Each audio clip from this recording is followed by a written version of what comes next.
Hi comrades, this is NSSR high court of AP and trial courts advocate Nakka Shivashankar. మిత్రులారా, ఇటీవల supreme court వారు ఒక very very very important judgment ఇవ్వడం జరిగింది రిలేటింగ్ టు బెయిల్.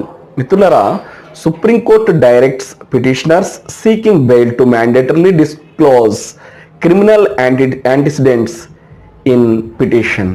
అంటే ఒక bail application, regular bail application కానీ యాంటిసిపేటరీ బెయిల్ అప్లికేషన్ కానీ దాఖలు చేసుకున్నప్పుడు పిటిషనర్ అతనికి సంబంధించి ఎవరైతే ఎక్యూజ్డ్ ఉన్నారో ఆ ఎక్యూజ్డ్కి సంబంధించి క్రిమినల్ యాంటిసిడెంట్స్ ఏమున్నాయి అంటే ఇంతకు ప్రీవియస్గా ఇంకేమైనా కేసులు ఉన్నాయా, ఏమైనా ఎక్విట్ అయినాయా, ఇంకా ప్రజెంట్ ట్రయల్ కంటిన్యూ అవుతున్నాయా, ఇతని మీద ఈ కేసు కాకుండా ఇంకా ఏమైనా కేసు లాడ్జ్ అయ్యి ఉన్నాయా, ఇవన్నీ కూడా చెప్పాల్సినటువంటి బాధ్యత పిటిషనర్ పై ఉందని చెప్పేసి వారి యొక్క తీర్పులో భాగంగా వివరించడం జరిగింది. మిత్రులారా, ఇది చాలా క్రూషియల్ పాయింట్ సినాప్సిస్లో చెప్పడం వారు తెలియపరచడం చెప్పమని చెప్పి జరిగింది.